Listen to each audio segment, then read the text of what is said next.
You can get this and every other episode of the Rocking Horror Picture Show on Patreon, uncensored. The link is in the description below. Warning. Absolutely everything I'm about to talk about is beyond sickening, disgusting, and vile to its very core. Okay, I'm done selling you the movie. Let's jump in! The Mist is one of those horror movies that sticks with you. Not just because it's scary, not just because it's bleak, but mostly because it contains what is probably the single greatest oopsie moment in cinematic history. We'll get to that one soon enough. But overall, this is one of the few movies I could watch on repeat. It's that good, that scary, and that deserving of a deeper examination. So let's dive into one of the freakiest entries the early 2000s had to offer. Let's get lost in The Mist. Before we continue, consider smashing that subscribe button if your taste in movies runs as black as mine, and possibly a like if you want to egg me on to keep watching this shit. First off, let's give it up for the film's director, Frank Darabont, the visionary behind another famous Stephen King adaptation, The Shawshank Redemption, a movie that is quite the opposite of The Mist, where the ending is full of hope as the cast rides off into the sunset. With The Mist, however, Darabont had a much more diabolical mission. Take any shred of hope that the audience holds onto and rip it away like a teddy bear from a crying child, and then light the teddy bear on fire, just to be sure. It's interesting that both films are based on Stephen King's work, yet are so radically different in tone and execution, which is why I'm so impressed with Darabont here. He wasn't content to make dramas. He wanted to make something truly dreadful. And, seeing as how that's basically my MO, my raison d'etre, I found these efforts extremely compelling. Thanks for finally speaking my language, Frank. I always knew you had that level of black-hearted meanness in you. I'm so proud. This movie ties into the larger Stephen King universe in very interesting ways, and it's got a cast of horrific beasts worth breaking down in great detail. This movie is basically a nature documentary. Only this time, we're the prey. And spoiler alert, we are not an endangered species worth protecting. We'll get to the monsters soon enough, but first, let's break down the plot. We begin in the seemingly normal home of the Drayton family. Mr. Drayton is the breadwinner, working as a painter of novel covers. A lucrative career in a struggling economy, to be sure. Lots of money and big book after all. That's when a storm hits. And when I say storm, I mean this house gets absolutely curb stomped. Windows shatter, boathouses get destroyed, a small taste of the carnage to come. Even David Drayton's latest painting is obliterated by a rogue tree branch. Apparently, God was not happy with his latest work. The next day, they survey the damage, and everything is gone, including the tree he used to climb as a kid. I used to play in that tree. Which he gets over shockingly fast. Just stuff, though. You know. I used to have priceless childhood memories in that tree. But meh, f it. The neighbor is partially to blame. His trees have been encroaching on the family property for years. So naturally, David decides to confront him at the most logical time possible, while the neighbor is outside screaming obscenities while revving a chainsaw. No better time for a civil conversation than when your neighbor is doing his best Leatherface impersonation while swearing like a sailor. Eventually, they decide to squash their differences by driving to the grocery store with David's son, who everybody familiar with the movie will be watching like a hawk for the remainder of the runtime, for obvious reasons. Along the way to the grocery store, military vehicles rush past. Apparently, this top secret military base isn't that secret, because everybody in town knows exactly what they're doing. You guys from the base? The Arrowhead Project? State secrets must be printed on toilet paper out there. Then, they finally arrive at the food house. The food house. Because nothing says impending doom like a store that sounds like it was named by drawing random words out of a hat. Inside, the town gathers, and we've got everyone, including this old lady, who happens to be the most based old lady in existence. You think educating children would be more of a priority in this country, but you'd be wrong. Government's got better things to spend our money on, like corporate handouts and building bombs. There are also a bunch of rednecks who hate the big city types, and small-town intellectuals with a college education, a huge irritance to the locals. There are also some military guys, And finally, a surrogate wife/mom for the Draytons, since mom decided to stay home to fix the broken window. I'm sure everything will be just fine for mom in that broken window. It's actually kind of touching, watching a small town come together, even if it's just for a grocery shopping trip. A very successful community gathering. If only the local elections had a similar turnout, this might have never happened. It's the classic Stephen King setup. Small town, big problems. And then, an omen of doom. Oh god, Silent Hill rules. This never ends well. The darkness is coming! The mist rolls in, and then... Something in the mist! Honestly, they could have just put that on the back of the DVD's description. It would have been much more accurate than whatever they actually put back there. It really is the perfect TLDR. It's the audience's first taste in on-screen violence, with the small blood prints on the old man's shirt. It's only going to get worse from here, but this acts appropriately as a herald of doom. Everybody pauses, and then... Earthquake, motherfucker! Another act of God that shakes the residents' sense of safety even further, quite literally. And this is where the real horror begins, when people get scared. And when people get scared, you can make rash decisions based on fear. Which, to be honest, is basically the point of the movie. I'll elaborate on that further in a little bit. That theme deserves its own slice of uninterrupted runtime. This catastrophic earthquake leads the town to band together there at the food house, the best possible place you could end up in case of a doomsday scenario, like starting out a game of Project Zomboid at the local mart. It's just a lucky place to be in the apocalypse. And for a good long while, nothing happens. The town just sits and waits until one woman decides inaction is unacceptable. So she pleads her case. Someone please assist me in going to get my kids. And everybody predictably is like, they're not my kids. Good luck out there, lady. So she sets out into the mist in search of her missing wife, Who she promised she'd take there again someday. But she never did. Sorry, her children. Yeah, that's it. Sorry, wrong swirling mist storyline. Everyone watches her wander off, no doubt thinking, well, hopefully there's room at the local orphanage. But things finally come to a head when Mr. Drayton goes to the cargo loading dock, having sensed a faint sniff of gasoline. And sure enough, the generator is spewing shitloads of the stuff, leaving the place filled with noxious fumes. So he goes to turn it off. And then... And Mr. Drayton, being confronted with a terrifying presence that lies just beyond a metal gate, goes out and explains what he saw to the other survivors with the clarity of a stroke victim. Nobody else heard that, sir? What's that? I don't know. The words barely stumble out of his mouth to the group of rednecks, asking them all if they heard that. If I had just heard a monster banging against the siding of one of the few doors this place had, I'd be doing a lot better to explain myself than a Metal Gear Solid guard. What was that noise? I'd be like, guys, there is some horrible goddamn monster banging against the door. It's getting real. Time to lock and load. Unfortunately, the rednecks don't appreciate his fancy Dan jokes and city boy tricks that he probably learned at some fancy liberal arts college. They're just good old American boys after all. Rock, flag, and eagle, right, Charlie? And then, these moronic rednecks proceed to argue with each other about who gets to go outside and look for the monster. Usually, it'd be the opposite, with people drawing straws on who has to go and check on the monster. Instead, they're all like, scary sounds in the dark? Get the fuck out of my way. I got dibs on this. Someone must be chosen to go, and they finally decide on the kid, as David calls him. And David pleads with the group of rednecks. You guys gonna let this kid risk his life over a generator? It doesn't even matter. Wow, what a considerate thing to say. I'm sure the kid is very grateful for his advocacy. Do you just shut the fuck up already? Norm. Oh, well, this is no doubt the exact moment that Mr. Drayton thought to himself, you know what, kid? Have at it. I really don't care if you live or die anymore. In fact, I'm kinda leaning towards the latter now. They open the lift gate, the mist swirls, and then, right on cue... Get it off! Get it off! Get this freaking thing off me! And now we've gotten to my favorite part of the movie, the otherworldly beasts. Look, when I first saw this movie, I greatly underestimated the viciousness of this alien swarm. I saw those PlayStation 2 looking tentacles and thought, well, that looks stupid. A cynical asshole as usual. But then...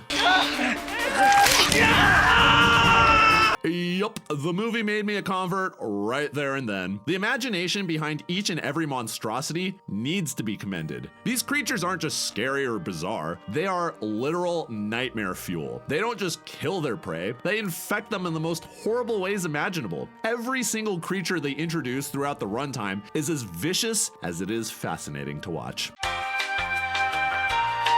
Alright, I'd be a Philistine if I didn't have a section dedicated to the monsters in this film, so let's go over them really quick. In a lot of ways, the creatures in The Mist remind me of the Half-Life series, an otherworldly invasion due to the ripping of the fabric of space and time. And these invaders are mostly mindless wildlife. They don't really have nefarious intent, they just behave like wild beasts in the wrong jungle. How are they supposed to know that ripping us to shreds leaves families in ruins? These creatures just get worse and worse as the runtime progresses. At first, you're simply seeing the results of their actions. A faint blood spatter here and there, a screaming person in the streets, but nothing truly concrete. Then, as our heroes become bolder and more ready to venture outside, they experience extreme levels of Lovecraftian dread. Each creature in this film is worth going over. The scorpion flies, with their vicious stingers that cause the victim to balloon up like a kid in Willy Wonka. The taro buzzards, the natural predator of the scorpion flies, with its scaly flesh and massive wings. Not to mention a beak capable of ripping through human flesh. Then there's my personal favorite. Not only the scariest creature from this movie, but possibly one of the most horrific inventions of all time, the Grey Widower. A spider-like creature with a sadistic smile and the ability to plant its eggs inside of biological hosts while they're still alive.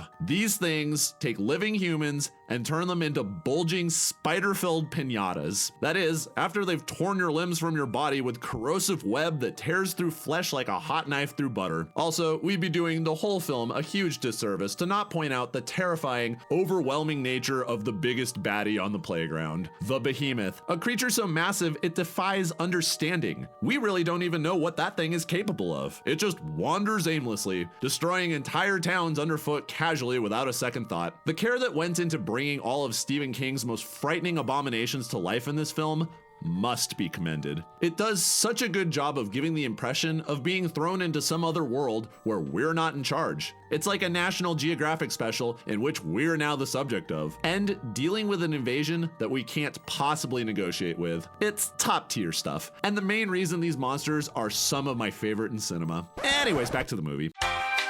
So the kid gets torn to shreds by the monster, despite the tragically ironic fact that an axe is waiting patiently for them on the wall, and no one races towards it with any sense of goddamn urgency. The boy is swept out into the mist. Mr. Drayton finally loses his cool. He screams at the rednecks, telling them that their doubt cost the boy his life. The head redneck disagrees, putting all the blame on Mr. Drayton's shoulders. How the hell was I supposed to know what you meant? You should have said what you meant better. You know what, Mr. Mumbling Redneck Idiot? I kind of agree. But Mr. Drayton fires back with an absolutely savage... Yeah, he's a fucking kid.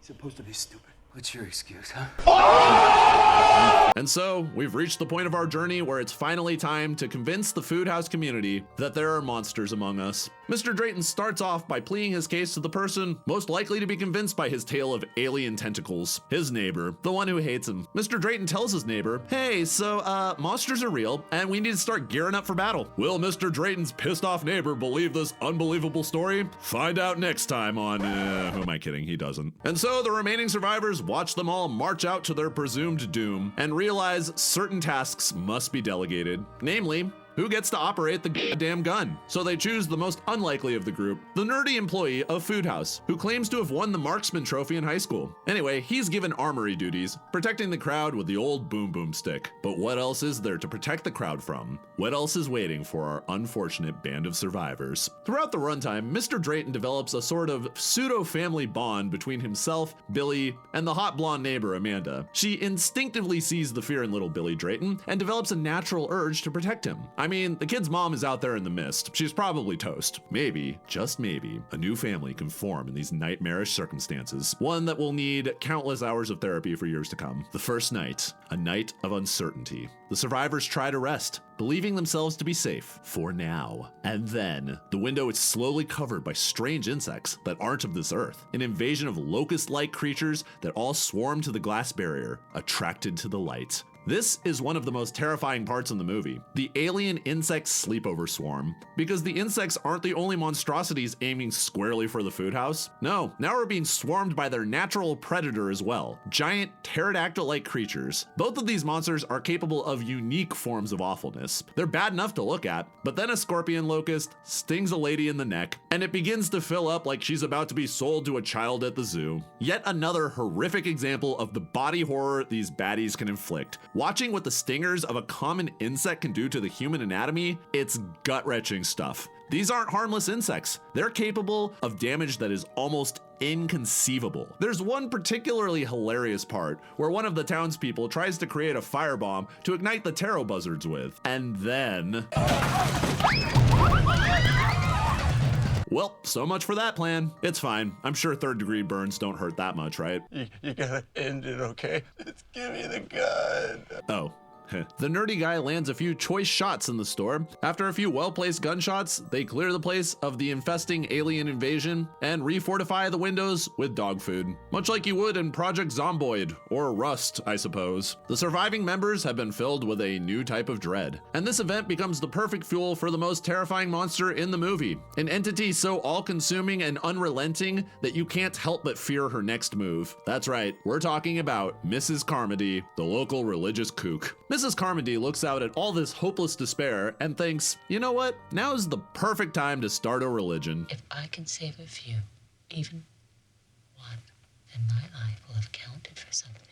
Nothing screams cultish aspirations like taking God's mission here on Earth and making it all about yourself. And as her attempts to make God's will come true here on Earth, Mrs. Carmody transforms into one of the most terrifying monsters in the film. It's her time to shine, her time for her own personal Sermon on the Mount. The store has, after all, been descended upon by literal locusts. Judgment Day is assuredly here, and the poor, unfortunate souls who found themselves here stuck at the food house, they are now experiencing God's wrath. Ordinarily, this type of sermon probably wouldn't stick, but given the surreal, Lovecraftian nature of their current dilemma, you can probably see how even the most skeptical among us might become a believer overnight. I might even convert to all this God stuff if I had just watched a pterodactyl eat my neighbor's face. But as is the case with most religious missions, not everybody's a big fan. So they cast the first stone, or I guess more accurately, the first can of soup. From there, the threats against Mrs. Carmody escalate. They get a little extreme, I'm not gonna lie. How about if your ass prepares to meet my size 10 work boot? How about that? Whoa, buddy. I understand she's an irritating zealot, but that doesn't give you carte blanche to go all Tommy Lee on her ass. This redneck is legitimately disappointed when a lady punches Mrs. Carmody instead, groaning that he wasn't the one to be able to deliver the blow. I guess in this guy's mind, it's like equal rights, equal lefts. The injuries at the food house are becoming dire.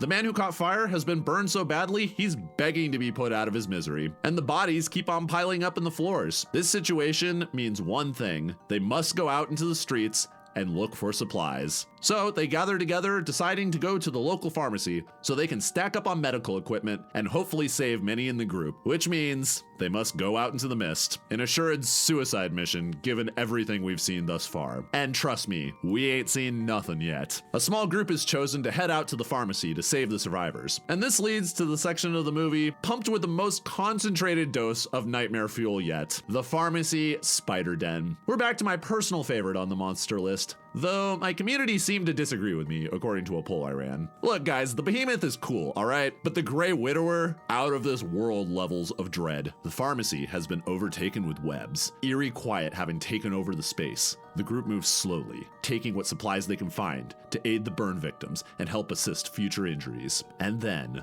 right when we think that the coast might be clear, a military policeman screams, trapped inside of a large web, his skin covered in bubbling blisters, all while yelling out that this was all their fault. Yeah, it's a bleak, heavy moment that only gets worse as the minutes tick on. Soon, those blisters begin to burst, and we realize they're not blisters at all. They're tiny spiders crawling out of his flesh. This man has been turned into a living incubator for otherworldly arachnids. Dream up a more nightmarish scenario. Do it, I dare you. You can't, because it doesn't exist. The Grey Widowers descend down upon the group. The culprit responsible for turning the military police into a biological party popper. They shoot corrosive web at the group, capable of burning through flesh. Then they coat a victim's face with web so that he can't breathe. And when they finally have them on the ground, they bite into their flesh and fill them with their larvae. Watching this happen to one of the group is absolutely awful. And even the man who dies on his way out of the store, watching the infestation descend down upon his corpse is equally as horrible. Even in death, no one deserves that kind of funeral. Due to quick action on the group's part, and the impromptu flamethrower skills of the based old lady. God, I love this woman. they are able to evade the hellscape that the pharmacy has become, and an entire inferno of mental images to take back with them to the food house, having witnessed their very own episode of Damn, nature, you scary! But the Food Mart has changed. Mrs. Carmody has had enough with the community's sinful ways. She's ready to instruct God's wrath down upon the men responsible for this current nightmare, the people who worked at the Arrowhead Project base. They must pay for messing with the natural order of things. It's their fault, and they must suffer. So a sacrificial lamb is chosen from the group, one of the military policemen, the one who confessed earlier. Ripped a hole open by accident. This other world came spilling through to ours. Apparently, he's sinned. I'm not sure which verse of the Bible goes over the immorality of interdimensional rifts in space and time. I'll assume Mrs. Carmody knows more about that subject than little old me. So they toss him out into the streets, where he's given a warm and friendly hug by one of the tentacled goons. He's probably fine. That particular monster is probably just cuddly, right? Now that we've gotten to the human sacrifice portion of the religious uprising, many in the store have had enough with the biblical bullshit. So they stand up to Mrs. Carmody and her swarm of believers, ready to end this little Christ-fueled uprising. The scuffle turns into a full-on brawl, and then Mr. Nerdy Food House employee shoots Mrs. Carmody in the face. Like, damn, bro. We all hated her, but that was kind of extreme, no? That dude didn't even flinch. He was just like, all right, lady, you've started a cult. You are now reduced to livestock in the eyes of the food house. This divides the rest of the group. A group of survivors band together and are dedicated to escape the food mart and fight their way out. And so they race out into the parking lot, duking it out with an entire swarm of interdimensional pestilence. There's even a giant crab running amok. Members of David's crew are picked off, save for his son and the two based old people, plus the pretty blonde girl who was his surrogate wife for a majority of the runtime. Lucky Mr. Drayton. The rest, they're bug food. After barely getting into the Jeep, all setting out into that hellscape, hoping to find a place to survive the mist. The final drive into the mist is the most iconic scene of the movie, and for good reason. This is the first time the crew truly gets to see the scope and scale of the invasion. They drive down destroyed roads, the houses lining it all covered in web. Inside, you can see the victims of the Grey Widowers looking out like mannequins, as if asking the hero to save them. And finally, we get to the Drayton residence. He looks into the window, and he sees the most painful victim of all, his wife, wrapped in a cocoon of web, ready to burst with arachnid life. It's bleak stuff, absolutely devoid of hope, which is why I fucking love this stretch of film. You just feel it in your gut. The situation is utterly fucked. There is no way out of this. And the hopelessness of the situation is symbolized through the sighting of a creature so large that it almost defies comprehension. A massive monster that seems to tower higher than a skyscraper. Each footstep makes the earth tremble. It lumbers on, completely oblivious to the presence of humans. This monster, known only as the Behemoth, illustrates the sheer hopelessness of it all. We are now even lower than an insect in this new world, a species with absolutely no hope of fighting back against a reality in which we are ants under the feet of giants. And that all leads to the end of the road, quite literally, as the car runs out of gas, sputtering to a halt and leaving our surviving cast members stuck in the middle of the street, unable to continue forward. And now, ladies and gentlemen, we have arrived at the funniest oopsie of all time. The car's out of gas. Everybody has seen horrific monsters. This much is true. But my guy doesn't even wait 5 minutes. No hesitation whatsoever. No waiting it out for the first nightfall. No waiting for the first sight of monsters. Hell, not even a fucking bathroom break. For fuck's sake. The car stops and my dude is straight to, all right, everybody, time to die. I'm sorry, what? The man made the most permanent decision imaginable with the same urgency that I use to skip a fucking YouTube ad. And then, right as he steps out to face the invasion, having taken out everybody who mattered to him in a matter of seconds, the army just shows up like they were stuck at a red light, destroying the invasion and hauling survivors to safety. Almost like waiting 5 minutes would have made all the difference. Several trucks of survivors all barrel down the road, including one with none other than the lady who risked the mist to go find her children. Looks like she wasn't so stupid for risking it all to save her family, now was she? And as the troops run to his side, Mr. Drayton screams out into the air. And I was like, the reason that bad things happen to you is because you're a dumbass. Look, I get Darabont's intentions here. In this world, Mr. Drayton has watched people maimed, eviscerated, and infected in ways that are too horrible to even comprehend. And after that stretch of horror, one can reach rash conclusions. Maybe that's the real horror of The Mist to begin with. Not the monsters, or the fog, but how fast a human being can convince themselves that there are no other options left. That's actually kind of the most interesting thing about the movie, how fear makes people do crazy, irrational things. But, I mean, dude, that's your son. You're in a car. Maybe wait a bit longer than the length of your average pop song. The army takes out the alien invasion. Mr. Drayton is truly alone in the world. And then, the credits roll. So, that's it. Those are the events of The Mist. Any questions?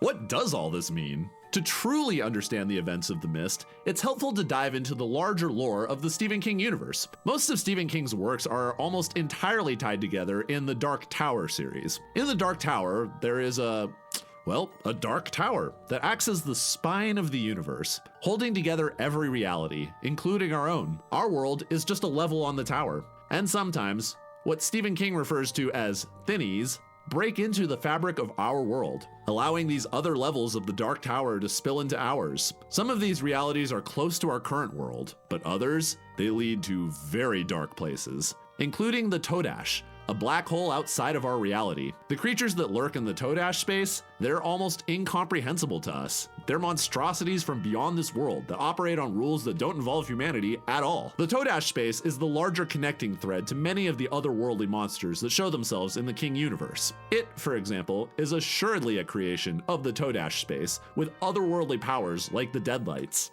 And then there are books like The Regulators, where children receive reality-bending powers like the Talk. It's actually fascinating to dive into all of King's metaverse, though I can't deny that the Dark Tower series is stupid long and may bore you to tears in the process of exploring all of this deep King lore. So, fair warning, this is only for the hardcore reader crowd. The point is, this is the connecting thread to the Mist, the Todash space. These monstrosities all spill in from that void, and are so bizarre and terrifying that they defy human logic. The creatures in the Mist feel so impossibly scary because you can barely wrap your mind around their very existence. They defy understanding, which is why this vision is such a task to take on cinematically. Monsters from realms beyond are difficult to bring to life, and the tools that they used to do so were very limited in 2007, which is why this movie hits so hard as an artistic accomplishment. It's more than sensationalized misery porn, it's actually bringing otherworldly nightmares to life, and accurately depicting how awful that outcome would be for us as a species. That's why my hat goes off to Darabont, who went in the opposite direction of Shawshank and took us instead into the depths of hell, a journey of hopeless despair in which you might actually understand the actions of a man who kills an entire car full of people in the name of mercy, including his own son. And even though I'm a cynical prick who gets a good chuckle out of a morbid oopsie, I can't deny the cosmic dread this movie inspired in my own heart upon my first viewing. It takes a special kind of eye to make a movie like that work, and by doing so, Darabont proves something to the world. You don't need to crawl through a river of shit just to come out clean on the other side. Sometimes, you can just wait 5 minutes, and the army will come and save you. Anyway, that just about does it for this, the premiere of Season 2 for the Rocking Horror Picture Show. It's been a pleasure to serve you up all of this depravity on a silver platter, and I'll be doing so again very, very soon. Let me know what your thoughts were on The Mist in the comments below. I'm your host, Sleeve T, and as always, I'm doing just fine. What's up, everybody? It's your boy, Sleeve T. Thank you for being a part of this, the premiere of Season 2. It's been a pleasure to serve it up to you, and if you want to see it uncensored, you can go to my Patreon in the link below. There are no blurs, no bleeps, just blood, guts, and good times. You can get all of that for $5 a month, uncensored, plus you'll be supporting the show, and you will show up in the credits right here. Thanks again, and I'll see you guys next week. Rock on.